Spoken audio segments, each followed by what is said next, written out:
انشاءاللہ عزیز اس مختصر سے وقت میں آپ تمام کے سامنے جو ہے حرمت والے مہینوں کے تعلق سے اور بالخصوص اس میں جو مہینہ اب ہم پر آنے جا رہا ہے اور جس مہینے کی آمد پر ہم دیکھتے ہیں کہ بہت سارے رسومات، خرافات، نمازیں، روزے، ایسی راتیں جن میں لوگ جاگتے ہیں یا ایسے دن جن میں عید مناتے ہیں، میٹھے بانٹتے ہیں اور کھاتے ہیں، بہرحال وہ مہینہ بہرحال قریب آ رہا ہے اور مختلف بہرحال رسومات اس میں نظر آتے ہیں۔ حالانکہ یہ حرمت والے 4 مہینوں میں سے ایک مہینہ ہے، لیکن اس کی حرمت تو بہرحال اپنی جگہ رہی۔ ہم نے بدعتیں کر کے اس کی حرمت کو پامال کیا اور وہ مہینہ رجب المرجب، رجب کا مہینہ، جس کے تعلق سے جس کی فضیلت کی اگر بات کی جائے تو سوائے ایک فضیلت کی اس کی اور کوئی فضیلت احادیث میں نہیں آتی۔ یاد رکھیے رجب کی بہت مختصر سی فضیلت آتی ہے اور اس کی فضیلت میں جو بات آتی ہے وہ یہی تھی جو آیت میں نے آپ کے سامنے تلاوت کی، جو کہ سورہ توبہ سورہ نمبر 9 کی آیت نمبر 36 تھی، جس میں اللہ رب العزت نے فرمایا اور کہا، اور اللہ فرماتا ہے ان عدۃ الشہور عند اللہ 12 شہرا فی کتاب اللہ، کہ اللہ رب العزت فرماتا ہے فی کتاب اللہ کہ اللہ کے نزدیک مہینوں کی تعداد 12 ہے۔ یہ بات اللہ نے لوح محفوظ پر لکھ دیا، اللہ کے نزدیک مہینوں کی گنتی 12 ہے۔ پھر فرمایا یوم خلق السماوات والارض،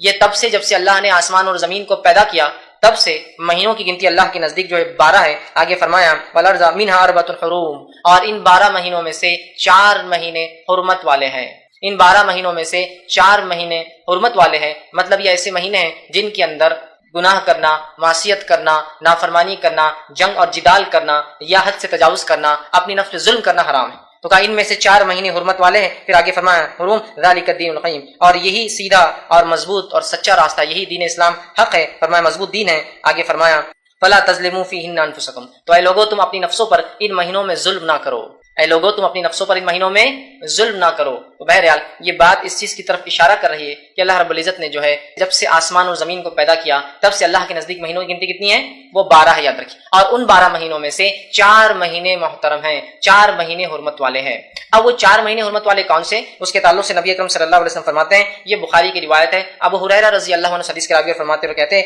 حرمت والے مہینے کون سے ہیں؟ تو اس کی وجہ آپ یوں کرتے اور آپ نے فرمایا سال 12 مہینوں کا ہے جن میں 4 حرمت والے ہیں، مطلب 12 سے زیادہ مہینے کرنا اسلام میں آتا کہ کفر ہوگا، اور اس میں آپ فرماتے ہیں اس میں 4 مہینے حرمت والے ہیں، 3 پیدر پہ آتے ہیں، 3 ایک کے بعد ایک آتے ہیں، اور پھر آپ صلی اللہ علیہ وسلم نے فرمایا ذی القعدہ، ذی الحجہ اور محرم، یہ 3 پیدر پہ آتے ہیں، ایک کے بعد ایک آتے ہیں فوراً۔ پھر آپ نے فرمایا 3 پیدر پہ آتے ہیں، ذی القعدہ، ذی الحجہ اور محرم، اور پھر فرمایا اور چوتھا مہینہ رجب ہے جو جمادی الثانی اور شعبان کے بیچ میں آتا ہے۔ چوتھا مہینہ کون سا حرمت والا؟ رجب ہے جو جمادی الثانی اور دوسرا شعبان کے بیچ میں آتا ہے، ٹھیک ہے، مطلب یہ رمضان سے 2 مہینے پہلے آتا ہے یہ مہینہ، ٹھیک۔ تو بہرحال اس حدیث میں نبی اکرم صلی اللہ علیہ وسلم نے اس چیز کی وضاحت کر دی کہ وہ 4 حرمت والے مہینے کون سے ہیں جن میں جنگ، جدال، ڈیفنس کر سکتے ہیں الگ سے، لیکن آپ حملہ نہیں کریں گے، اس طرح گناہ، معصیت، کبائر سے بچنا، نیکیوں کا زیادہ سے زیادہ اہتمام کرنا چاہیے، یہ وہ مہینے یاد رکھیں۔ وہ 4 مہینے کون کون سے؟ ذی القعدہ، ذی الحجہ، محرم۔ ویسے اگر ترتیب کے اعتبار سے دیکھا جائے جیسے ہم مہینوں کی گنتی کرتے ہیں تو ذی القعدہ یہ سیکنڈ لاسٹ ہے، مطلب یہ 11واں مہینہ ہے، اسی طرح ذی الحجہ یہ 12واں مہینہ ہے، محرم یہ اسلامی کیلنڈر کا پہلا مہینہ ہے، اور اسی طرح جو ہے رجب جو ہے جو شعبان سے پہلے آتا ہے یہ 7واں مہینہ ہوتا ہے، اگر 1 2 3 کی گنتی اگر لے تو یہ 7واں مہینہ ہوتا ہے، ٹھیک۔ لہٰذا محرم، رجب، ذی القعدہ، ذی الحجہ، یا پھر اگر 3 پیدر پہلے ذی القعدہ، ذی الحجہ، محرم، اور اس کے بعد رجب کا مہینہ آتا ہے۔ تو اب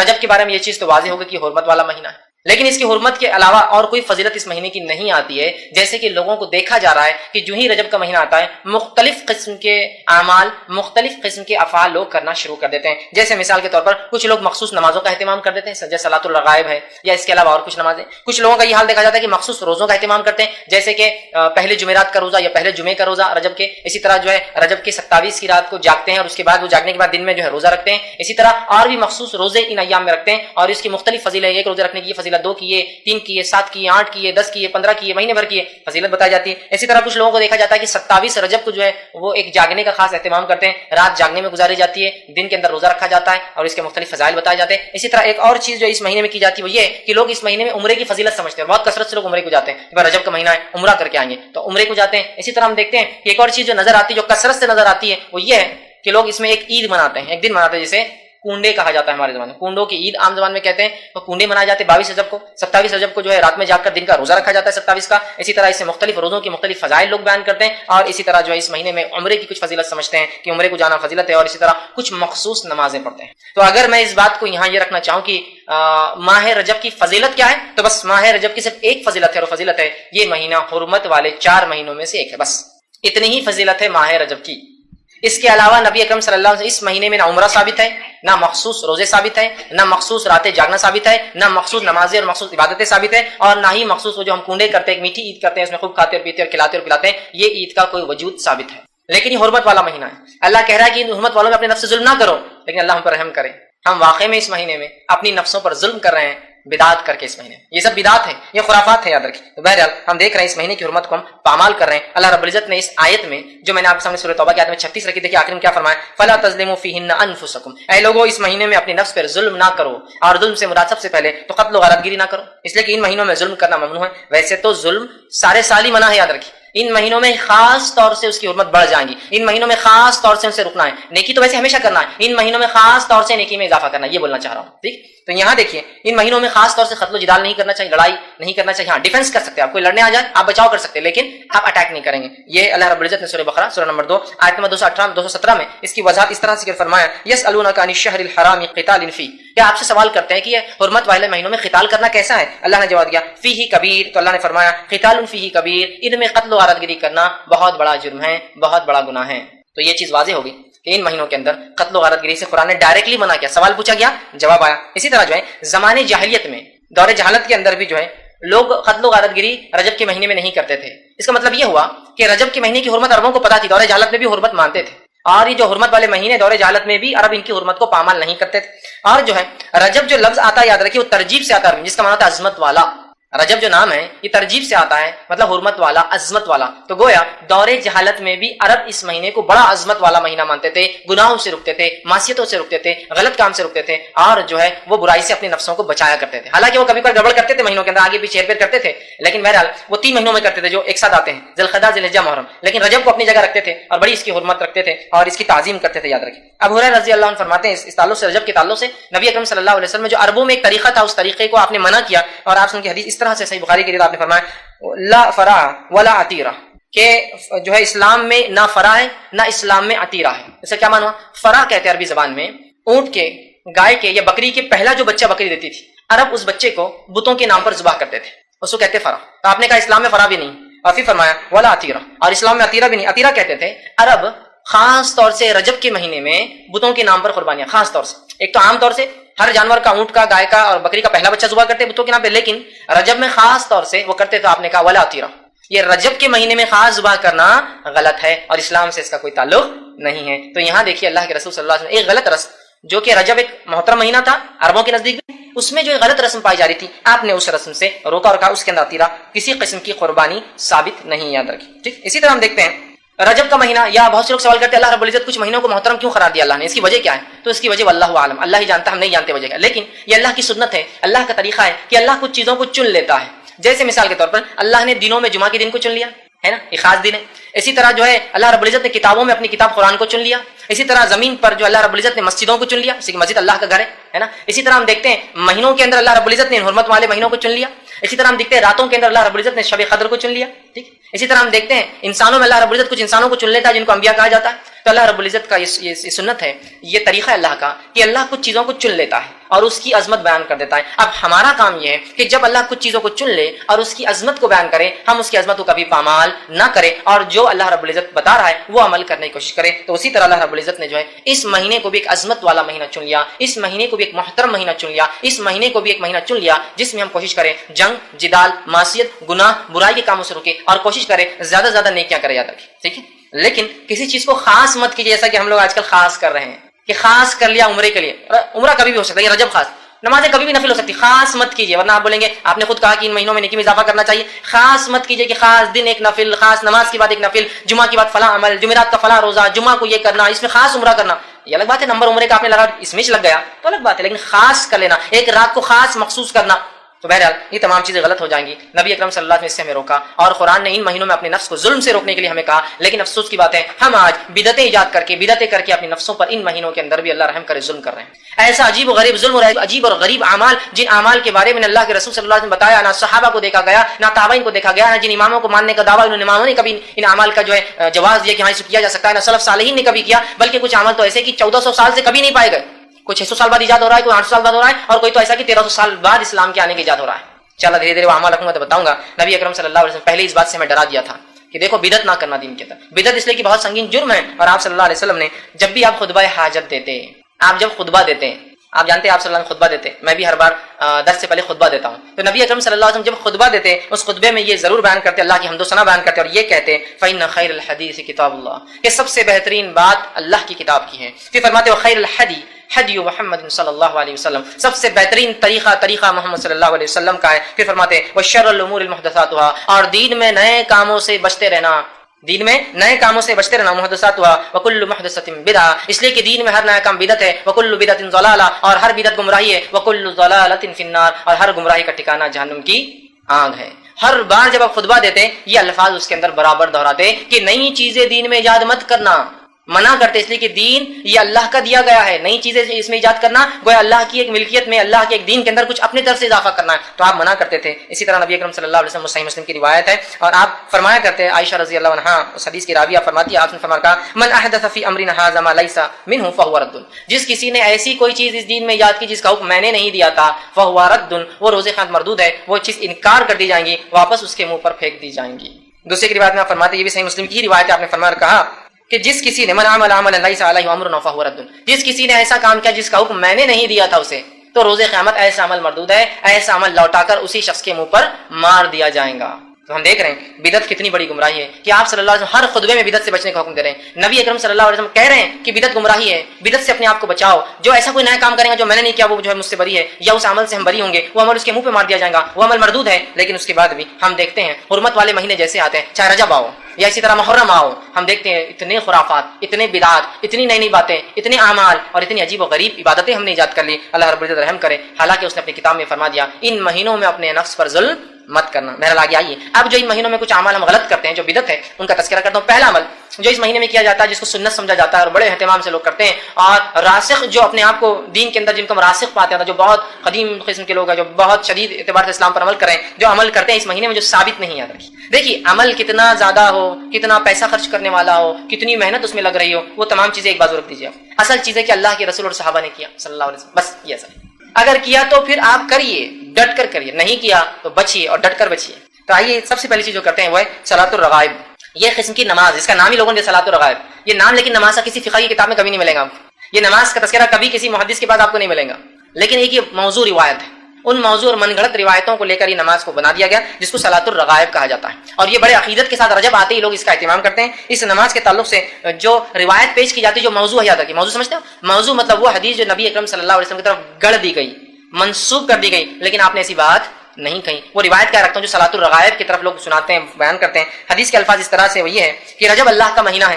شعبان میرا مہینہ ہے، رمضان میری امت کا مہینہ ہے۔ جو روایت بیان کی جاتی ہے وہ یہ ہے رجب اللہ کا مہینہ ہے، شعبان میرا مہینہ ہے اور رمضان میری امت کا مہینہ ہے۔ پھر اس حدیث میں آگے الفاظ دیکھیے کیا ہے، الفاظ یوں ہیں جو شخص رجب کی پہلی جمعرات کے دن کا روزہ رکھے، پھر جمعہ کی رات مغرب سے عشاء کے درمیان 12 رکعت نماز پڑھے، جو شخص جمعرات کے دن روزہ رکھے، پھر جب جمعرات ختم ہو گیا تب جمعہ کی رات چالو ہوگی، جمعہ کی رات مغرب سے عشاء کے بیچ کے درمیان 12 رکعت پڑھے، دو دو کر کے، اور اسی طرح جو ہے ہر رکعت میں سورہ فاتحہ کے بعد 3 مرتبہ سورہ قدر اور اس کے بعد 12 مرتبہ سورہ اخلاص پڑھے، سورہ قدر 3 بار، 12 مرتبہ سورہ اخلاص پڑھے، اس کی تلاوت کرے۔ جب نماز سے فارغ ہو، مطلب 12 رکعت پڑھ چکا ہو، فارغ ہو، تو مجھ پر جو ہے 70 مرتبہ درود بھیجے، اور اس میں خاص درود کا تذکرہ بھی کہ یہ درود بھیجے اللہم صلی علی محمد النبی الامی وعلی آلہ، یہ بھیجے 70 مرتبہ۔ پھر سجدے میں چلا جائے، مطلب سجدہ کرے، اور سجدے میں یہ دعا پڑھے سبوہم قدوس رب الملائکۃ والروح، یہ دعا پڑھے۔ اس کے بعد سر اٹھا کر یہ دعا 70 مرتبہ پڑھے، سجدے سے اٹھنے کے بعد پھر یہ دعا پڑھے، اور اس کے اندر ایک لمبی دعا ہے ربی اغفر لی وارحمنی، اور وہ پوری دعا ہے، وہ دعا پڑھے۔ بعد اس کے دوسرا سجدہ کرے اور پھر ویسے ہی کرے جیسے پہلے سجدے میں 70 مرتبہ سبوہم قدوس رب الملائکۃ والروح پڑھا۔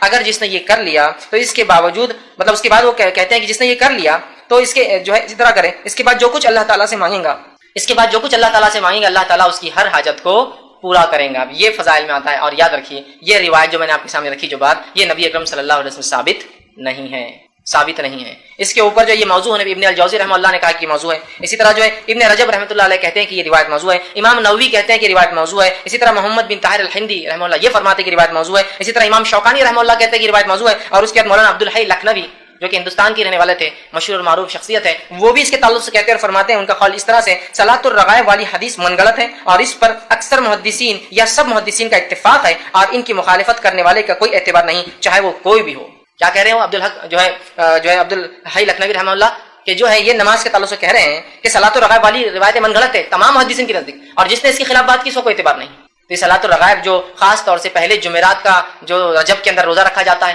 اس کے بعد رات جب آتی ہے تو 12 رکعت نماز اس طریقے سے پڑھی جاتی ہے، یاد رکھیے اس کا کوئی وجود، اس کا کوئی ثبوت، اس کی کوئی دلیل صحیح ثابت نہیں ہے، یہ موضوع ہے اور علماء کو چاہیے کہ اس موضوع بات کا اظہار کرے، ورنہ یہ موضوع روایتیں جو نبی اکرم صلی اللہ علیہ وسلم طرف گڑھی گئی ہے، یاد رکھیے یہ بھی جھوٹ میں شامل ہے، اور آپ صلی اللہ علیہ وسلم اس کی وضاحت حدیث میں کر دی، جو جانتے بوجھتے مجھ پر جھوٹ باندھے وہ اپنا ٹھکانہ جہنم کی آگ بنا لے۔ تو ہم کوشش کریں کبھی بھی ان موضوع روایتوں کو کبھی بھی جو اپنی طرف سے ہم روایت کرنے کی کوشش نہ کریں، بلکہ ہم انکار کریں کہ نہیں غلط ہے۔ تو پہلا عمل رجب آتے ہی صلاۃ الرغائب، پہلے جمعرات والا عمل۔ اس کے بعد جو ہے رجب میں جو دوسرا عمل لوگ کرتے ہیں وہ یہ کہ رجب کے مخصوص روزے، ایک تو یہ پہلا روزہ جمعرات کا، اس کے بعد کی نماز صلاۃ الرغائب، لیکن اس کے علاوہ مخصوص روزے رکھتے ہیں اور ان روزوں کے تعلق سے مختلف روایتیں ہیں۔ پہلی بات تو وضاحت کر دوں، نبی اکرم صلی اللہ علیہ وسلم نے رجب میں کوئی خاص روزہ نہیں رکھا اور رجب کے اندر آپ نے کسی خاص روزے کا حکم نہیں دیا۔ دونوں باتیں، ایک تو آپ کا عمل بھی نہیں، آپ کا حکم بھی نہیں۔ نبی اکرم صلی اللہ علیہ وسلم رجب میں کوئی خاص روزہ نہیں رکھا اور کسی خاص روزے کے رکھنے کا حکم نہیں دیا، یاد رکھیے۔ اب جو لوگ یہ روایتیں بیان کرتے ہیں رجب کے روزوں کی، وہ سب من گھڑت ہے، یاد رکھیے۔ امام نووی رحمہ اللہ نے ایک بہت اچھی بات فرمائی، جب بھی کسی حدیث کو ایسے دیکھو جس کے فضائل بہت ہی زیادہ ہو رہے ہو، یا محدثین کے اقوال ایسے موجود ہے کہ جب تم دیکھو کہ کسی حدیث میں یا کسی عمل کے بہت زیادہ فضائل پتہ چل رہے ہو تو جان لو کہ یہ فضائل من گڑت ہے یا وہ حدیث من گڑت ہوگی، صحیح روایتوں کے مقابلے میں۔ یاد رکھیے صحیح روایت ایسا، مثال کے طور پہ شب قدر کی فضیلت کیا ہے؟ 1000 مہینوں سے افضل ہے۔ اب کوئی کہے شب قدر کے علاوہ کوئی ایک رات آتی ہے وہ 1000 مہینے نہیں 2000 مہینوں سے افضل ہے، تو آپ سمجھ جائیے کہ یہ گڑبڑ ہے، کہ تو ہائیسٹ لیول آف ثواب رات میں جاگنے کا وہ 1000 مہینہ ہے۔ اب کچھ لوگوں نے اس کو اگر ہم 1000 مہینوں کو اگر سالوں میں کنورٹ کرے تو ہوتا ہے 83.83 سال اور 3 مہینے، ٹھیک، یہ اس کی عدد ہوتے ہیں۔ آپ کو کہا ایک رات جاگنے کا روزہ رکھنے کا 120 سال کے گناہ معاف ہوتے، تو آپ سمجھ جائیے فرشتہ بھی گڑبڑ ہے۔ جس رات کے جاگنے کی بات قرآن کہہ رہا ہے، جس رات کی عبادت کو قرآن 1000 کہہ رہا ہے، اور کوئی 120 سال کا ہے تو سمجھ جائیے کچھ نہ کچھ، مطلب بہت کثیر ثواب جو کہ صحیح اعمال کے مقابلے میں آ رہا ہے، سمجھ جائیے من غلط ہے۔ اب دیکھیے کیا روایت بیان کی جاتی ہے اس میں روزوں کے فضائل میں۔ روایت اس طرح سے موضوع ہے، یاد رکھیے روایت موضوع ہے، اللہ رب العزت رحم کرے، میں صرف روایت کرنے کے اعتبار سے کر رہا ہوں۔ وہ ایسا کہا جا رہا ہے کہ اللہ کے رسول نے اس میں کہا، جبکہ روایت موضوع ہے۔ حدیث کے الفاظ اس طرح سے، مطلب وہ حدیث جو موضوع ہے جو آپ کی طرف من غلط منسوب کی گئی، الفاظ یوں ہیں، بے شک رجب کا مہینہ عظمت والا مہینہ ہے، اور آگے اس کے الفاظ ہیں، جو شخص اس میں اللہ تعالیٰ اس کے لیے 1000 سال کے روزے لکھ دیتا ہے، اور 2 روزے رکھے تو 2000 سال کے روزوں کا ثواب لکھ دیتا ہے، اور 3 روزے رکھے تو 3000 سال کے روزوں کا ثواب لکھ دیتا ہے۔ پھر اس کے اندر ہے اور جو ہے لکھ دیتا ہے، اور اگر 7 دن کے روزے رکھے تو اللہ جو ہے اس کو جہنم کے دروازے اس کے لیے بند کر دیتا ہے، اور اگر 8 دن کے روزے رکھے تو جنت کے پورے دروازے اس کے لیے کھول دیتا ہے، اور جس میں سے چاہے جنت میں تاکہ داخل ہو جائے۔ اور جو شخص 15 دن کے روزے رکھے اس کی برائیوں کو نیکیوں میں تبدیل کر دیا جاتا ہے، اور ایک منادی دینے والا آسمان پہ اعلان کرتا ہے، اللہ تعالیٰ نے تمہاری مغفرت کر دی، اب تم نئے سرے سے عمل شروع کرو، ٹھیک ہے۔ اور جو شخص اس میں زیادہ سے زیادہ روزے رکھے اللہ تعالیٰ اس کو زیادہ زیادہ عطا فرماتا ہے۔ یہ روایت موضوع ہے اور من گڑت ہے۔ امام الجوزی نے اپنی موضوعات، اپنی کتاب الموضوع کے اندر اس کو روایت کیا، اور اکثر محدثین نے اس کو اپنی موضوعات کے اندر روایت کیا، یہ روایت صحیح نہیں ہے۔ یہ تو 1000 دن کے روزوں کا ثواب بتایا جا رہا ہے، 2000 دن کے روزے مطلب 30 دن رکھ لیا تو 3000 ہو گئے، یا 29 کا دن آتا 29000، illogical بات ہے، اس لیے کہ دیگر اعمال پہ شب قدر پر یا رمضان کے روزوں پر یہ فضائل کی بات نہیں آ رہی، یاد رکھیے۔ اسی لیے میں نے کہا کثرت سے جب فضیلتیں آئی کسی چیز میں بہت زیادہ جو صحیح کے مقابلے میں ہو تو سمجھ آئیے کچھ نہ کچھ گڑبڑا رہی ہے اس کے اندر، ٹھیک ہے۔ تو بہرحال دیکھیے کس قسم سے بات آئی ہے، یاد رکھیے یہ تمام چیزیں جو ہے موضوع ہے۔ اسی طرح اس میں ایک خاص نماز کا بھی تذکرہ آتا ہے روزے کے ساتھ، کہ روزہ رکھے اور نماز پڑھے، وہ اس طرح سے بیان کیا ہے، اور یہ بھی روایت موضوع ہے، جھوٹی ہے لیکن لوگ عمل کرتے ہو کیا ہے، حدیث کو ایسا بیان کیا تھا جو کہ جھوٹی ہے۔ جو آدمی رجب میں 1 دن کا روزہ رکھے اس میں 4 رکعت اس طرح پڑھے کہ پہلی رکعت میں سورہ جو ہے فاتحہ کے بعد جو ہے 100 مرتبہ آیت الکرسی پڑھے، اور پھر دوسری رکعت میں 100 مرتبہ سورہ اخلاص پڑھے، مطلب پہلی رکعت میں سورہ فاتحہ 100 مرتبہ آیت الکرسی، دوسری رکعت میں سورہ فاتحہ 100 مرتبہ سورہ اخلاص پڑھے، تو اس کی موت نہیں آئے گی یہاں تک کہ وہ جنت اسے دکھا لیا جائے، یا جنت میں اس کا ٹھکانہ نہ اسے بتا دیا جائے۔ مطلب روزہ رکھے، روزہ رکھنے کے بعد 4 رکعت اس روزے میں یہ نماز پڑھے، کیا نماز پڑھے جو بتایا جا رہا طریقہ کہ سورہ فاتحہ کے بعد 100 مرتبہ آیت الکرسی، سورہ فاتحہ کے بعد 100 مرتبہ سورہ اخلاص، تو فائدہ کیا ہوگا اس کو، نہیں مرے گا مگر جنت میں اس کا ٹھکانہ بتا دیا جائے گا کہ تم یہاں رہنے والے ہو جنت۔ یہ صحیح روایت نہیں ہے، یاد رکھیے یہ موضوع ہے۔ تو بہرحال اس مہینے کے اندر کوئی نماز ثابت نہیں، یاد رکھیے کوئی روزہ خاص ثابت نہیں۔ اسی طرح ایک اور جو ہے بات نبی اکرم صلی اللہ علیہ وسلم کی طرف منسوب کی جاتی ہے، ایک اور روایت بیان کی جاتی ہے رجب کے فضائل میں، وہ کیا ہے وہ بھی رکھ دیتا ہوں، یوں بیان کہتے ہیں جو شخص رجب میں 3 دن کے روزے رکھے گا اللہ اس کو پورے مہینے کے روزوں کا ثواب لکھ دے گا، اور جو 15 دن کے روزے رکھے گا اللہ تعالیٰ اس کے لیے اپنی رضامندی لکھ دے گا، اور جس کے لیے رضامندی لکھ دی جائے گی اسے عذاب نہ دے گا، اور جو پورے مہینے کے روزے رکھیں گا اسے اللہ تعالیٰ آسانی سے اس کا حساب کر لے گا۔ یہ روایت بھی صحیح نہیں ہے، لہٰذا ہمیں پتہ چلا رجب کے اندر کوئی بھی عمل نماز کے معاملے میں سنت سے ثابت نہیں، خاص کوئی بھی عمل اور روزے کے تعلق سے خاص سنت سے ثابت نہیں۔ بھائی تیسرا کام جو رجب میں ہوتا ہے بڑے دھڑلے سے ہوتا ہے اور ڈٹ کر ہوتا ہے، وہ کیا ہے، وہ یہ ہے کہ رجب کی 27 کی رات کو خاص طور سے شب معراج منایا جاتا ہے۔ الاسراء والمعراج، مسجد سج رہی ہے اور تیاریاں ہو رہی ہے، اور بہت سارے لوگ سال گزرنے کے بعد رجب کی 27 کو ان کو یاد آتا ہے اپن مسلمان ہیں، اب رمضان نزدیک آ رہا ہے، اب مسلمان ہیں، اپن نمازیں شروع کرنا رجب آ رہا ہے، پھر 15 کو ایک اور نئی رات مناتے ہیں شب برات، پھر یاد آتا ہے اب تو رمضان بہت نزدیک، 15 دن سدھر جاؤ، اور پھر آ جاتے ہیں رمضان، اور جب رمضان آتے ہیں اور اصلی رات آتی ہے تو ڈپلیکیٹ راتوں کے چکر میں اصلی رات ہاتھ سے چلی جاتی ہے. شب قدر کو کیسے منایا جا رہا ہے بولنے کی ضرورت نہیں ہے نا. بہرحال تو رجب میں ایک فضیلت جو اس کی بتائی جاتی جو ہے نہیں، وہ کیا ہے کہ اس میں ایک رات ہوئی جس میں آپ صلی اللہ علیہ وسلم نے سفر کیا، اور وہ جو ہے مسجد حرم سے مسجد اقصیٰ گئے، پھر مسجد اقصیٰ کے آسمانی سفر کیا. یاد رکھیے یہ رات تو ہوئی، کب ہوئی وہ نہیں پتا ہے ہم کو، 27 خاص نہیں، کب ہوئی نہیں پتا ہے. یہ واقعہ صحیح ہے کہ آپ صلی اللہ علیہ وسلم کو معراج ہوئی. ٹھیک. اب بہت سے لوگ ہوتے ہیں وہ بولتے ہیں کہ جو ہے قرآن کے اندر معراج کا تذکرہ ہے، قرآن کے اندر معراج کا، اس لیے ہم منانا چاہیے. قرآن کے اندر الحمدللہ معراج کا تذکرہ کہیں بھی نہیں. قرآن کے اندر تذکرہ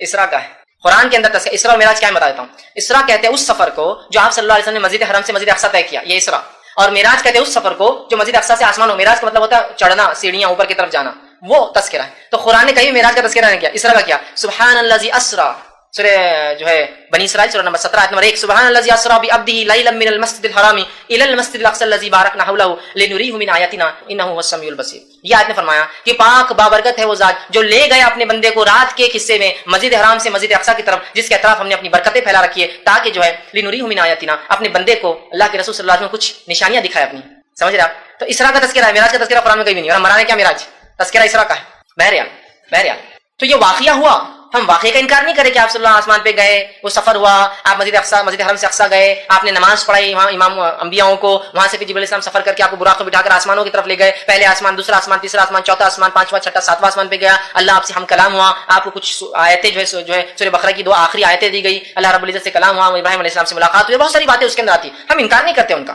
لیکن کسی چیز کے ہونا اس کے منانے کی دلیل نہیں ہے. نہیں واقعہ ہوا مطلب منایا جائے گا. تو پھر فتح مکہ ہوا تو وہ بھی مناتے، فتح مکہ ہو تو کیا وہ بھی مناتے اپنے شہروں سے باہر جا کر اونٹ اور گھوڑوں بیٹھ کے اپنے شہر میں آئیں گے کہ فتح مکہ ہوتا آج تو منائیں گے. جنگ بدر ہوئی جس کو اللہ نے فرقان کہا، یوم الفرقان تھا، اس دن اللہ نے فرق کر دیا کفر میں اور توحید میں. تو کیا اس دن بھی منائیں گے چپ چپ باہر جا کے جنگ لڑیں گے ایک دوسرے سے، اور کچھ لوگ بولیں گے یہ یوم الفرقان تھا فتح مکہ منائیں گے کیا ہوا نا. اسی طرح اللہ رب العزت نے سورہ صلح حدیبیہ کو کہا، اللہ کے رسول کو جب صحابہ ناراض تھے کہ کیوں آپ نے صلح کی، ہم لڑتے تھے ان سے، اللہ نے کہا کہ ہم نے آپ کو جو ہے فتح مبین عطا فرمایا، انا فتحنا لک فتحا مبینا. صحابہ سمجھتے ہار ہے، اللہ کہہ رہا ہے ہم نے آپ کو کھلی کامیابی دی، اور بعد میں پتہ چلا جو صلح حدیبیہ کا کیا فائدہ ہوا. تو اب صلح حدیبیہ بھی منائیں گے نہیں، اس دن اللہ نے کہا کہ یہ تو فتح مبین ہے اور یہ یوم الفرقان ہے جو ہے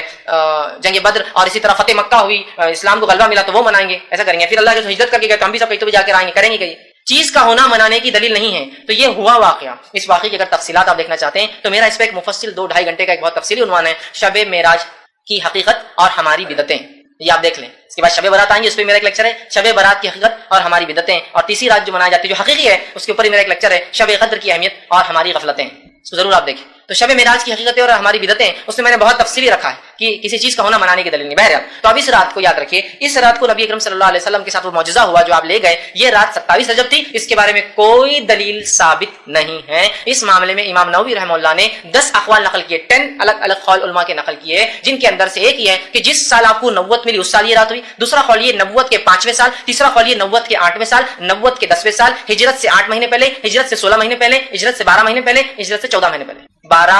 8 12 14 اور 16 مہینے پہلے ہجرت سے. کسی نے کہا رمضان کے مہینے میں ہوئی، کسی نے کہا یہ رجب کے اندر ہوئی، کسی نے کہا یہ شعبان میں ہوئی، کسی نے کہا یہ محرم میں ہوئی. کوئی قول نہیں. تاریخ کے معاملے میں اختلاف کب ہوا اس میں بھی اختلاف، اور صحابہ میں سے بہت کم اقوال اس تعلق سے ملتے کب ہوا. یاد رکھیے. تو یہ رات کب ہوئی اسی کوئی دلیل نہیں. اب ہم نے دیکھی، میں ہمیشہ کہتا ہوں کہ بہت ساری باتیں ایسی ہے جو کس کو نہ پتہ چلی. شاید اللہ رحم کرے ہم پر، اللہ معاف کرے، شاید جبرائیل علیہ السلام نے آ کر ہندوستانی پاکستانی لوگوں کو بتا کے چلے کہ تمہارے لیے یہ فکس کر دیا گیا ہے. جیسا 27 کو معراج ہوئی، دنیا اختلاف کر رہی ہے، صحابہ میں اختلاف ہے، محدثین میں اختلاف ہے، ہندوستانیوں کو پکا پتہ ہے 27 رجب. اسی طرح جو ہے شب قدر کب ہے اس کو تلاش کرنے کا حکم ہے. جو آخری حدیث ملتی ہے اس کے تعلق سے وہ یہ ہے کہ اسے رمضان کی آخری عشرے کی طاق راتوں میں تلاش کرو، مطلب 5 میں سے کوئی ایک. تو ہم تو برابر 27 کو منا رہے ہیں شاید. دیکھیے نا یہاں اختلاف ہے. یہ رات کب ہوئی، معراج کب ہوئی، ہمارے پاس پکا ہے کب ہوئی 27 رجب. اب 27 رجب کو بہرحال دیکھیے کسی چیز کا ہونا اس کے منانے کی دلیل نہیں. اب ہوا، اب منانا شروع ہو گیا ہے نا. کیسے راتوں کو مسجدیں سجائی جا رہی ہے، نہایا جا رہا ہے، تیار ہوا جا رہا ہے، انتظام کیا جا رہا ہے، مخصوص پکوان اور میٹھے، اور ظاہر سے کوئی بدعت بغیر میٹھے کی تو کمپلیٹ ہوتی نہیں ہے.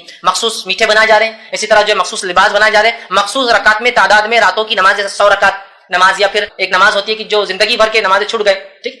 جو ہے قضائے عمری پڑھی جا رہی ہے. اسی طرح جو ہے صبح اٹھ کر پھر 27 کا روزہ رکھا جا رہا ہے. یہ تمام کام بدعت ہے. وہ رات ہوئی، وہ واقعہ ہوا، اس کے بارے میں ہمیں فکس نہیں پتا وہ کب ہوئی رات اور کیا واقعہ، مطلب واقعہ تو پتا ہے لیکن وہ رات کب ہوئی، کس مہینے ہوئی، کس سن میں ہوئی، ہمیں نہیں پتا. لہٰذا اس رات کو یاد کر سکتے آپ کہ واقعہ کیا تھا، لیکن منانا یہ بدعت میں شامل ہوگا. تو آپ دیکھیں کس دھڑلے سے اس رات کو منایا جا رہا ہے، جبکہ اس معاملے میں کئی اقوال صحابہ کے موجود ہیں اور کئی اختلاف اس معاملے میں جو ہے موجود ہے، لیکن اس کے بعد بھی 27 کو مخصوص منایا جا رہا ہے۔ مولانا عبدالحی لکھنوی رحمہ اللہ اس تعلق سے فرماتے ہیں اور وہ کہتے تھے یہ جو بلاد ہند مطلب ہندوستان کے اندر، وہ کہتے ہیں بلاد ہند میں مشہور ہے کہ شب معراج کی صبح کو روزہ رکھنا 1000 روزوں کے برابر ہے، تو یہ بالکل بے بنیاد اور بے اصل ہے، سمجھ رہے ہیں؟ تو یہاں ہم دیکھ رہے ہیں لوگ پتہ نہیں کیا کیا اس میں منا رہے ہیں، رات جاگتے ہیں، دن روزہ رکھتے ہیں، 1000 مہینوں کا ثواب، 1000 سال کا ثواب، 120 سال کا ثواب، پتہ نہیں کیا کیا باتیں بیان کی جا رہی ہیں۔ تو یاد رکھیں اس مہینے میں یہ رات معراج جو ہے یہ ہوئی، لیکن یہ کب ہوئی یہ ہم نہیں جانتے، واللہ اعلم، اللہ بہتر جانتا ہے کہ رات کب ہوئی۔ یاد رکھیں اب لیکن ہم مخصوص کر کے دیکھیے کیسے عمل کر رہے ہیں، کیا کیا عمل کرتے ہیں۔ اور یاد رکھیں جب ہم بدعتوں میں چلے جاتے ہیں، جب ہم بدعتوں میں پڑ جاتے ہیں تو پھر یاد رکھیے معاملہ پھر وہ اتنی گہرائی میں جاتا ہے کہ پھر وہ بدعتیں کہیں رکتی نہیں۔ تو لہٰذا رجب کی 27 کو شب معراج خاص منانا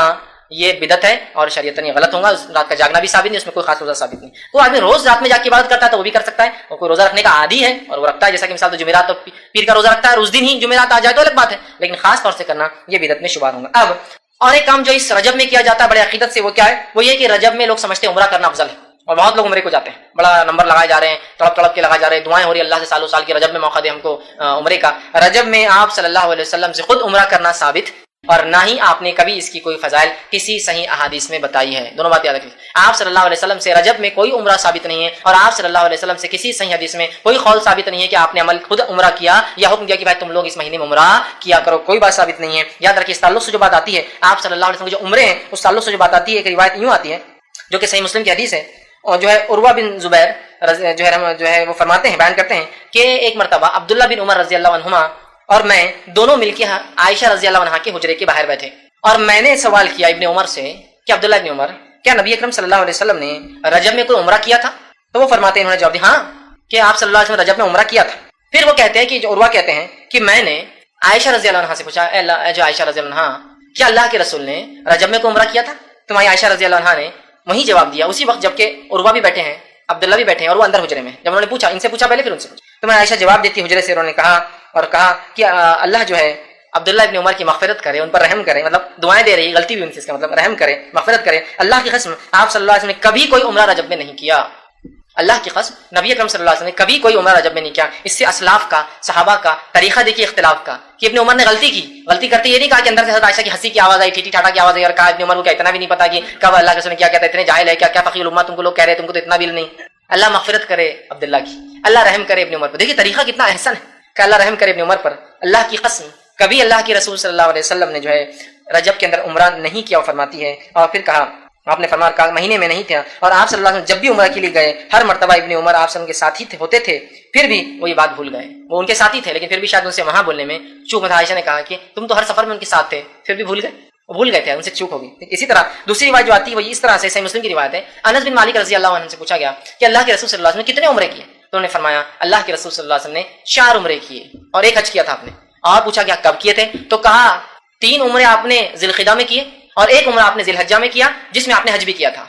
مطلب آپ صلی اللہ علیہ وسلم نے انفرادی طور سے 3 عمرے کیے اور 1 عمرہ حج کے ساتھ کیا آپ نے۔ تو ایسے آپ کی زندگی میں کتنے عمرے ہوئے؟ 4 عمرے، 3 جس میں سے ذی القعدہ میں آپ نے کیے اور 4تھا عمرہ آپ نے حج کے ساتھ کیا، ظاہر سی بات ہے مطلب ذی الحجہ میں کیا، ذی الحجہ میں آتا۔ تو آپ صلی اللہ علیہ وسلم ٹوٹل کتنے عمرے کیے؟ 4، 3 ذی القعدہ میں اور 1 ذی الحجہ میں کی۔ انس بن مالک کہتے ہیں آپ صلی اللہ علیہ وسلم نے 4 عمرے کیے، 3 تو ذی القعدہ میں کیے اور 1 آپ نے عمرہ کیا جس میں آپ نے حج بھی کیا اور وہ ذی الحجہ میں تھا۔ تو گویا آپ صلی اللہ علیہ وسلم کے ٹوٹل 4 عمرے ہیں اور 1 حج آپ نے اپنی زندگی میں کیا ہے۔ تو لہٰذا اس مہینے میں عمرے کی بھی کوئی خاص فضیلت ثابت نہیں، یہ بات کو بھی آپ ذہن نشین کر لیں، ورنہ بہت سے لوگ نمبر لگا کے عمرے کے لیے جا رہے ہیں، یا بہت سے لوگ گلف میں تو آسانی ہوتی چھٹیاں لے لے کے آدمی رجب کا عمرہ بڑا عمرہ، فضیلت والا عمرہ، بابرکت عمرہ، ایسا عمرہ ویسا عمرہ، پھر اس عمرے کے ساتھ اگر یہ سب بدعتیں جڑ جائے مطلب جڑا دیتے ہیں، صلاۃ الرغائب حرم میں چل رہی ہے، ہاں روزے رکھے جا رہے ہیں اس نیت سے کہ یہ فلاں، تو اس مہینے میں کوئی نماز، کوئی روزہ، کوئی عمرہ خاص طور سے ثابت نہیں۔ عام طور سے آپ اگر رکھتے ہیں، آپ کی عادت ہے کہ ایام 20 کے روزے جو ہوتے ہیں، چاند جب بیچ میں آ جاتا ہے 12، 13، 14 کے روزے، اسی طرح پیر کا اور جمعرات کا روزہ آپ رکھتے ہیں، ٹھیک ہے، یہ تو الگ بات، لیکن خاص کوئی روزہ ثابت نہیں آتے۔ اب آئیے جو آخری بدعت جو اس میں ویسے اس مہینے میں لوگ کئی بدعتیں کرتے ہیں، ان میں سے جو بڑی بدعت میں آخری آپ کے سامنے رکھ رہا ہوں، لہٰذا رجب کے مہینے کی صرف ایک فضیلت ہے، وہ یہ ہے کہ رجب کا مہینہ حرمت والے مہینوں میں سے ایک مہینہ ہے۔ کیوں؟ وہ اللہ کی مرضی تھی، اس نے اس مہینے کو تعظیم بخشی، ہمیں اس تعظیم کا خیال رکھے۔ اس مہینے میں کوشش کرنی چاہیے کہ ہم گناہ اور معصیت اور ظلم سے بچیں، حالانکہ ظلم سے تو سال بھر بچنا ہے ان مہینوں میں، لیکن خاص محترم مہینے چکے جس میں رجب بھی ایک حرمت والا ہے، ان میں گناہوں سے ظلم سے بچنا ہے، اور کوئی خاص روزہ، کوئی خاص نماز، کوئی خاص اذکار، کوئی خاص عمرہ، کوئی خاص صلاۃ الرغائب، پتہ نہیں لوگ کیا کیا پڑھ رہے ہیں، اور کوئی کونے اور کوئی خاص رات میں جاگنا اور صبح کا روزہ رکھنا اس مہینے میں ثابت نہیں کہ اگر کسی نے سمجھ لیجیے اب یہ رجب کا مہینہ آ رہا ہے اور ان کا رزلٹ بھی ہے اور انہوں نے نظر کے روزے مانگ لے کہ اللہ رزلٹ اچھا ہے تو 2 روزے 3 روزے 4 روزے رکھنا، تو کیا؟ تو دیکھیے نظر کے روزے رکھنے ایک الگ چیز ہے نا، آپ رجب میں خاص روزے تھوڑی رکھ رہے ہیں، رجب کے روزے نہیں ہیں وہ، نظر کے روزے ہیں، تو نظر کے روزے انسان کبھی بھی مانگے تو وہ کبھی بھی اس کو رکھ سکتا ہے، یہ وہ روزے نہیں جو خاص رجب کے ہوتے ہیں، جو رجب کے لیے خاص روزے رکھتے ہیں اس نیت سے کہ رجب کے روزے کی وہ جمعرات کے روزے کی فضیلت یا 1 روزہ 2 روزے 3 روزے کی فضیلت 7 روزے 8 روزے 15 روزے کی فضیلت، وہ غلط ہوگا، لیکن اگر کسی کے نظر کے روزے اور رجب میں پورا کرنا چاہے تو بہرحال وہ کر سکتا ہے۔ بہن دوسرا سوال کیا کہ انہوں نے کسی سے سوال کیا کہ یہ کنڈے کیوں مناتے ہیں، وہ مسجد کے امام ہیں، تو انہوں نے کہا اللہ کے رسول صلی اللہ علیہ وسلم سے بات ثابت ہے، ترمذی کی حدیث ہے اور فلاں فلاں حدیثوں میں آتا ہے، یاد رکھیے نبی اکرم صلی اللہ علیہ وسلم سے تو اس کنڈوں کا تو دور دور تک کوئی واسطہ اور لینا دینا ہی نہیں، لیکن کچھ بدعتیں ایسی ہوتی ہے اسی کوئی دین بنیاد ہوتی ہے، لوگ اس کے اوپر نیا کام کرتے ہیں، جیسا کہ معراج ہوئی لیکن لوگ اس کو منا رہے ہیں، منانا غلط ہے، ہونا ایک الگ چیز ہے، تو یہ تو اس کی کچھ نہ کچھ بنیاد ہے، کچھ بدعتیں ایسی اس کی بیسس ہی نہیں ہے، اور یہ کنڈوں کا تو بیسس ہی نہیں ہے، یہ تو 1300 سال بعد آپ سے ان کی شروعات کیا گیا ایک عمل ہے، تو لہٰذا اس کی کوئی بنیاد نہیں ہے، اس کی کوئی حقیقت نہیں ہے، اور اگر وہ کہہ رہے ہیں کہ فلاں فلاں حدیث کی کتاب سے ہے تو بہرحال ان کو چاہیے کہ وہ دلیل لا کر دیں، اگر دلیل ہوں گے تو انشاءاللہ ہم بھی ضرور منائیں گے کنڈے، لیکن دلیل الحمدللہ سے کہیں نہیں ملیں گے، اس لیے کہ آپ سے ان سے ایسا کوئی عمل ثابت نہیں۔ کسی نے سوال کیا کہ قضاء عمری پڑھ سکتے ہیں کیا؟ تو دیکھیے قضاء عمری جیسی کوئی نماز سنت سے ثابت نہیں ہے۔ قضاء عمری کیا ہوتا ہے بتاتا ہوں، لوگ کیا کرتے ہیں زندگی بھر نماز مت پڑھو، 15 شعبان شب برات آتی ہے، 15 شام جو کہ ثابت نہیں، 15 شعبان آتی ہے، اس رات 2 رکعت فجر کی قضاء عمری، 2 رکعت 4 رکعت ظہر کی قضاء عمری، 4 رکعت عصر کی قضاء عمری، 3 رکعت مغرب کی، 4 عشاء، یہ کیا ہے؟ تو بولے اب یہ نماز پڑھنے سے اب تک زندگی میں جتنے نمازیں چھوٹی تھی سب پوری ہو جائیں۔ ماشاءاللہ اگر اتنا آسان ہوتا تو صحابہ ابتدائی دور میں کتنی تکلیفیں جھیلیں، اور کتنے صحابہ تو صرف نماز پڑھتے دیکھے گئے بول کے پکڑے گئے، ورنہ پہلے کسی کو نہیں مانتا، چھپ چھپ کے نمازیں پڑھتے تھے، ابتدائی دور میں 3 وقت چھپ چھپ کے نمازیں پڑھی جاتی، سورج نکلنے سے پہلے، سورج بیچ میں جانے کے بعد، اور شام کے وقت صحابہ پڑھتے 2 رکعت، یہ فرض نہیں تھی لیکن پڑھا کرتے تھے، پکڑے گئے بہت سارے اور تکلیفیں جھیلنا پڑی، تو ان کو یہ بات سمجھ میں نہیں آئی، ابھی تو فرض ہی نہیں اپنے پر، تو کئی کو تکلیفیں جھیلنے کے لیے پھنسنا نمازیں پڑھ کے، ہے نا، دیکھیں گے بعد میں جب فرض ہوں گی، اور فرض ہونے کے بعد بھی کوئی صحابہ سے نہیں ابھی تو جنگوں میں بہت مصروف ہے اس لیے نمازیں چھوڑ دو قضاء عمری پڑھ لیں گے، ابھی تو فلاں مصروف ہے لہٰذا سفر میں ہے تو اب چھوڑ دو، ہے نا، کتنی تکلیفیں تھی، اتنی سہولت تو تھی بھی نہیں کہ یہاں سے اڑے وہاں اتر گئے، 2 مہینے سفر کرے، چلو سفر میں نہیں پڑھیں گے تو قضاء عمری ہے نا اپنے لیے، ثابت نہیں، یاد رکھیے۔ آپ ایک غلط فہمی کی بنیاد پہ قضاء عمری بنی ہے، میں اس کی غلط فہمی کو پہلے دور کرتا ہوں۔ پہلی چیز، جو نماز چھوٹ جاتی ہے اور جو نماز چھوڑ دی جاتی ہے اس کا فرق سمجھ لیجیے آپ پہلے۔ جو نماز چھوٹ جاتی ہے غفلت سے، نیند لگنے کی وجہ سے، بھول جانے کی وجہ سے، یا سفر کی تکلیفوں کی وجہ سے سمجھ میں نہیں آیا، جیسے یہاں سے اڑے انگلینڈ کے لیے 6 گھنٹے ٹائم سے اٹھا جا رہے ہیں، اب چلتے ہیں، سمجھے کبھی کبھار ہوتا ہے، تو یہ سب چیزیں سمجھ میں آ رہی ہے، کچھ نہ کچھ غفلت، سمجھ کی کمی، بے ہوشی، بیماری جس میں ہوش ہی نہیں تھا، تو یہ نمازیں چھوٹ گئی ہم سے، تو اس کی قضا ہوتی ہے۔ غفلت سو گئے تھے، غفلت تھے، ٹائم نہیں سمجھ میں آیا، یہ نمازیں قضا ہو جاتی ہے، اس کو آپ پھر سے پڑھ سکتے ہیں۔ اب دوسرا جو نمازیں چھوڑ دی جاتی ہے، اثر کی اذان ہو رہی ہے، چلیے بھائی نماز کو جاؤ تم جا کے آؤ، مغرب والی چلیے بھائی تم جا کے آؤ ذرا میں تھوڑا سا، ارے عشاء کے ٹائم تھوڑا سا مصروف ہو، تھوڑا سا آپ جا کے آ جاؤ، یہ نمازیں چھوڑ دی گئی۔ جو نمازیں چھوٹ جاتی ہیں ان کی قضا ہوتی ہے، جو نمازیں چھوڑ دی جاتی ہے یاد رکھیے وہ نماز کبھی قضا نہیں ہو سکتی زندگی میں، یہ مسئلہ ہم کو سمجھ میں نہیں آتا۔ جو نماز چھوٹ جاتی ہے اس کی قضا ہوتی ہے، جو چھوڑ دی جاتی ہے اس کی قضا نہیں ہے، وہ گئی نماز، مر گئی وہ نماز، فوت ہو گئی، بیکار ہو گئی وہ نماز آپ کی، کیوں تو آپ مسلمان ہو کے آپ نے جان بوجھ کے کہا کہ جاؤ تم اور وقت آپ نے گزارا، وہ نماز فوت ہو گئی، اس کی قضا نہیں ہوتی۔ آپ زندگی بھر آپ جان بوجھ کے چھوڑے، بولے قضا تو ہوتی نہیں اس کی سب سے پہلے، اور قضا عمری سے کوئی کانسیپٹ اسلام میں ہی نہیں کہ نمازیں چھوڑتے رہو آرام سے آ کے پوری پڑھ لینا نماز قضا ہے۔ اب کچھ لوگ جو توبہ کرنا چاہتے ہیں، اللہ 10 سال سے نماز چھوڑی، 20 سال چھوڑی، 40 سال سے چھوڑی، اب کیا کرے؟ کچھ لوگ بولتے ہیں اس کا طریقہ بولے اس کو نمازیں پڑھنے کا، ہر فجر سے پہلے 2 رکعت پڑھنا، بولا اللہ پہلی فجر کی نماز جو قضا ہوئی تھی، اب وہ بولے پہلی ختم ہو گئی، پھر دوسری والی پہلی بن جاتی بولے، تو پھر دوسرے دن بھی بولا اللہ پہلی فجر کی نماز قضا، پھر اور ہر نماز سے پہلے احتیاطاً 2 یہ پڑھ لینا قضا اور 2 پڑھنا۔ جو نمازیں مسلسل ایک لمبے عرصے تک چھوٹ گئی ہمارے سے غفلت میں، نا علمی میں، جو بھی ہے، اس کے لیے یاد رکھیے سوائے توبہ کی اور کوئی حل نہیں ہے، اور جو چھوڑ دی گئی وہ تو فوت ہو گئی، سوائے توبہ کی کوئی حل نہیں، ورنہ وہ 10 سال کی اور 15 سال کی اور 20 سال کی نماز کے غم میں اگلی نمازیں بھی چھوٹ جائیں گی آپ کی، ارے یار وہی نہیں ہو رہی چند یہ بھی نہیں کرتے، جو ہو رہی ہے کیجیے، باقی کے لیے توبہ۔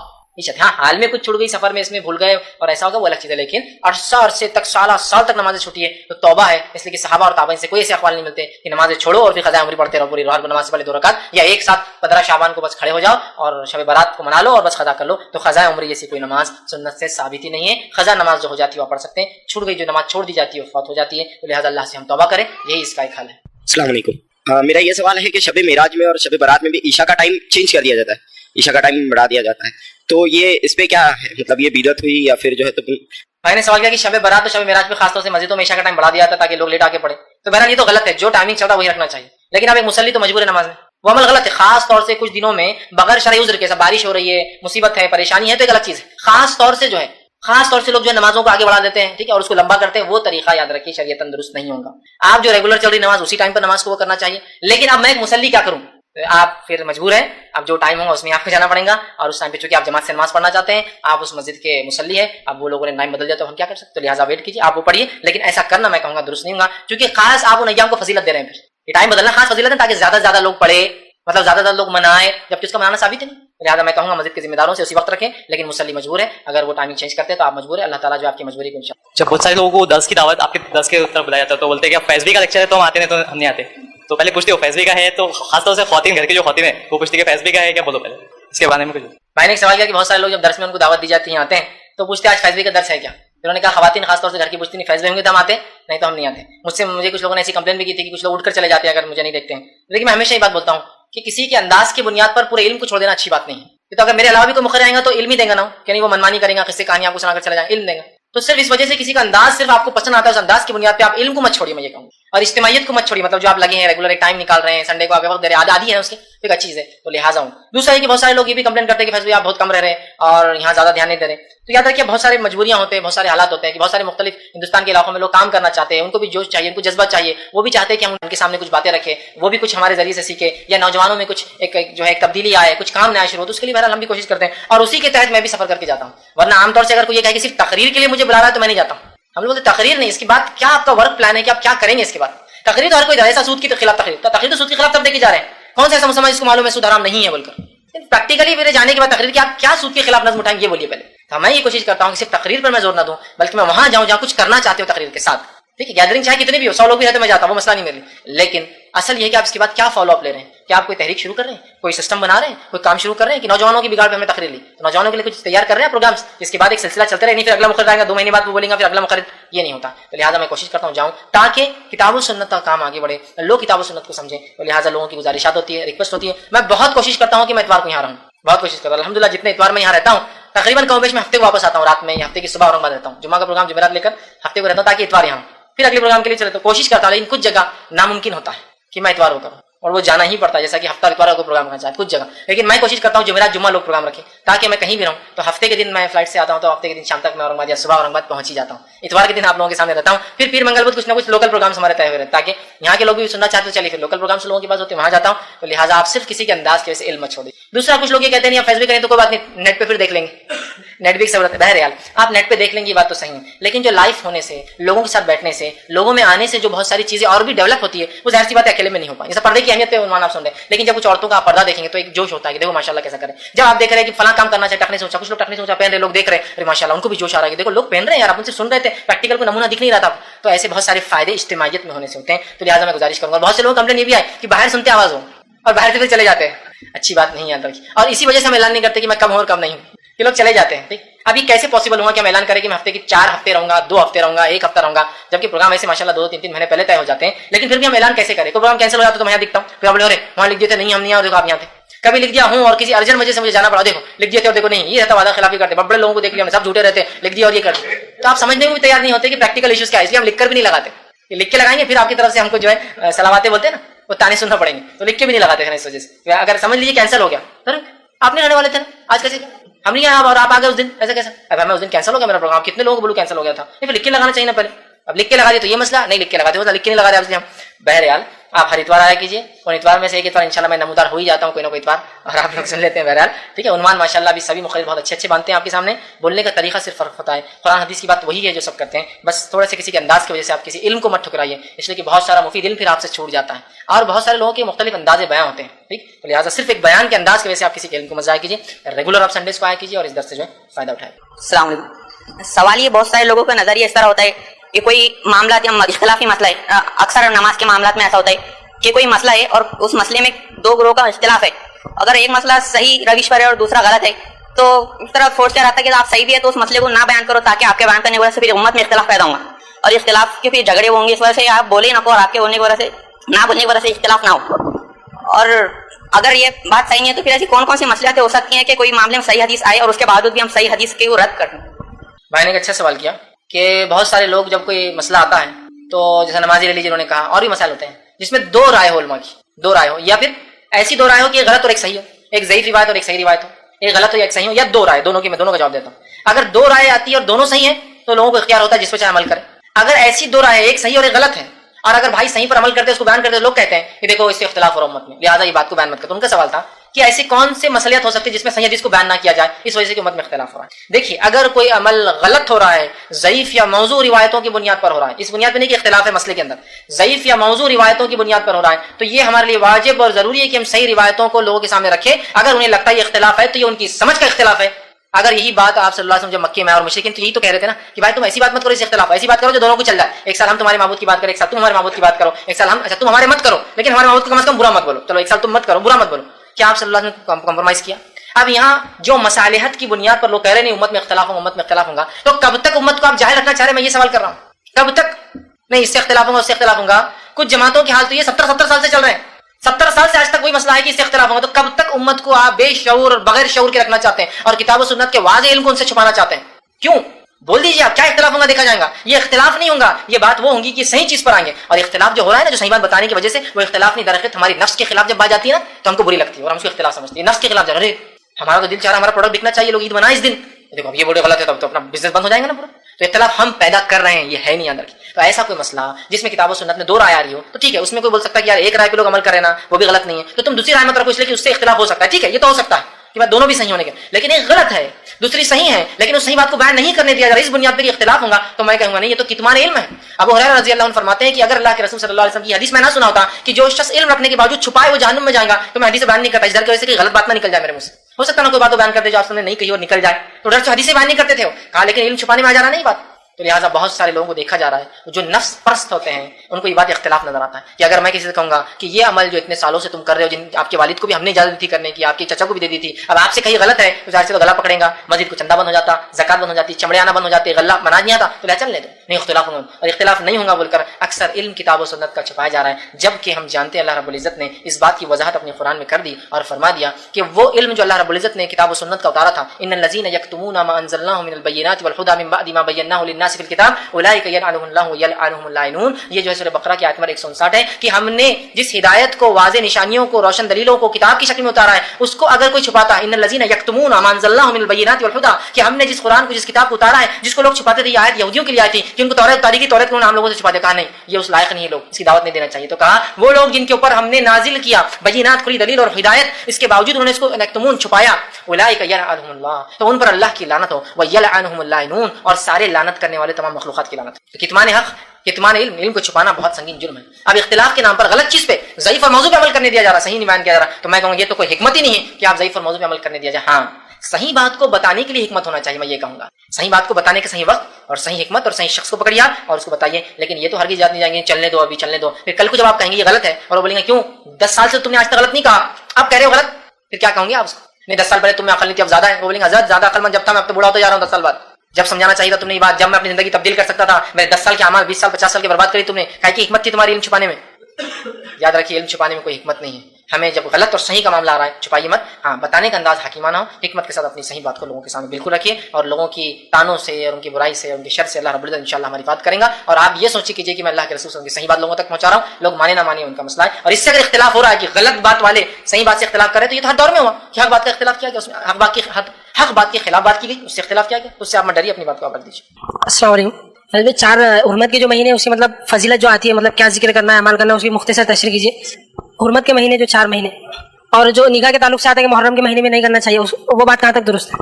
پہلے سوال کہ حرمت کے مہینوں میں کیا عمل کرنے چاہیے، ذکر و اذکار خاص بتا دیکھیے حرمت والے 4 مہینوں میں کوئی خاص ذکر کوئی خاص عمل ثابت نہیں سوائے محرم کے اندر جو ہے وہ 2 روزے رکھنے کی جو ہے وہ سنت موقع ہے، بس اور کچھ بھی نہیں. خاص طور سے حرمت کے مہینے میں خاص طور سے کچھ چیزیں کرنا درست نہیں سوائے اس کے کہ محرم کا وہ اور ذی الحجہ کی پہلی 10 تاریخ کی جو فضیلت ہے، عشرہ ذی الحجہ وہ ہے، وہ بتایا گیا. مطلب محترم مہینوں کے اندر جو باتیں بتائی گئی وہ محرم کے روزے ہیں اور اس کے بعد جو ہے ذی الحجہ کے مہینے کی پہلے تاریخ سے لے کر 10 تاریخ تک مطلب عید کے دن تک کی حرمت ہے. اس کے علاوہ اور کوئی ان کی حرمتیں کوئی خاص فضائل کوئی خاص ذکر ثابت نہیں سوائے اس کے کہ حرمت والے مہینے ہیں. تو کوئی ذکر کوئی روزے باقی دیگر چیزیں لوگ کرتے ہیں وہ ثابت اس مہینوں کے اندر کچھ بھی ایسا خاص پھر ثابت نہیں. بھائی نے سوال ہے کہ محرم میں لوگ کہتے ہیں نکاح نہیں کرنا چاہیے، اس تعلق سے کیا ہے؟ تو محرم میں نکاح نہ کرنے کی کوئی دلیل قرآن حدیث ثابت نہیں سوائے اس کے کہ امت محرم کو منحوس اور غم کا مہینہ سمجھتی ہے، لہٰذا چونکہ اس میں نواز رسول کی شہادت ہوئی مطلب منحوس مہینہ تھا، اسی طرح شہادت کی وجہ سے یہ غم کا مہینہ ہے اور ظاہر سے غم کے مہینوں میں خوشی نہیں منائی جاتی، اس لیے وہ کوئی خوشی کا عمل محرم میں نہیں کرتے ہیں. بلکہ اگر بچے محرم پیدا ہوتے بولتے روتی صورت پیدا ہوا، منحوس پیدا ہوا اور فلاں پیدا ہوا، تو محرم میں نکاح نہیں کرنے کوئی دلیل نہیں. نکاح صبح شام دن رات کسی مہینے کسی تاریخ کسی دن فجر کے بعد مغرب کے بعد عشاء کے بعد کبھی بھی ہو سکتا ہے، اسی کو مانتے ہیں. ٹھیک ہے، تو بہرحال محرم میں خاص طور سے نکاح نہ کرنے کی کوئی دلیل، کوئی حدیث، کوئی اقوال کچھ بھی موجود نہیں. یہ صرف ہمارے توہام کی بنیاد پر کہ منحوس ہے اور غم کا مہینہ ہم لوگوں نے نکاح اس میں بند کر دیا. السلام علیکم سر میرا ایک سوال ہے کہ وہ آپ نے جیسے بولے کہ کچھ درود یوں نہیں بھیجتا، ہمارے محلے کی مسجد میں لکھا ہوا ہے، بڑے پوسٹر لگائے ہوئے جیسے دعا ہے یہ لگائے ابھی بھی، تو اس پہ لکھا ہوا وضو کرتے وقت وضو خانے میں کہ 80 حضور صلی اللہ علیہ وسلم پہ تم 80 مرتبہ درود بھیجو کچھ تو اور جو ہے بعد میں تمہارے 80 سال کے گناہ معاف ہو جائیں گے، تو بھیج سکتے ہیں کیسے؟ بھائی نے ایک سوال کیا اور میں نے بھی یہ بات دیکھی تھی کہ ایک فضیلت آتی ہے. بھائی نے کہا کہ وضو خانے میں لگا ہوا ہے کہ 80 مرتبہ درود بھیجے وضو کے بعد. میں نے جو سنا وہ یہ ہے جمعہ کے دن بعد نماز جمعہ سے اثر کے بیچ میں جو شخص 80 مرتبہ درود بھیجیں گے آپ پر اس کے 80 سال کے گناہ معاف ہوں گے. موضوع روایت ہے، اسی لیے بہت سارے لوگ جمعہ کے بعد خوب جمعہ کا اہتمام کرتے ہیں، 80 بار درود پڑھتے ہیں، بس 80 سال کے گناہ معاف کر کے نکل جاتے ہیں. پھر اگلے 2-4 ہفتوں میں کبھی جمعہ مل گئی تو مل گئی، باقی نمازیں غائب، روزے غائب، زکات غائب، حج غائب. کیوں؟ 80 سال کی معاف ہو گئے. اور 80 ایئر سے کئی اسٹاک کر کے رکھ دیتے اپنے پاس، ہر ایک جمعہ کر دیا 80 سال ہوتے تب زندہ بھی رہیں گے. اور یہ 80 سال کے اسٹاکس کو اس سال بھی کرتے ہیں. پھر مثال سمجھتا کوئی مر گیا تو یہ 80 سال اس کو وہ 80 سال مطلب اسٹاک میں سے نکالتے ہیں، ورچوئل اسٹاک میں سے ٹرانسفر بھی ہو جاتا ہوں کہ وہ 80 سال کا اس کو 80 سال کا اس کو. تو ایسی کوئی صحیح روایت ثابت نہیں جس میں 80 سال کے گناہ صرف 80 درود پڑھنے سے ظہر کی بات معاف ہوتے ہو یا جمعہ کی بات معاف ہوتے ہو یا کسی اور نماز یا وضو کی بات کرنا، ایسا کوئی ثابت نہیں ہے. انشاءاللہ ہم اسی پر اپنی بات کو ختم کریں گے. واخر دعوانا الحمدللہ رب العالمین، سبحان ربک رب العزۃ عما یصفون، وسلام علی المرسلین والحمد للہ رب العالمین.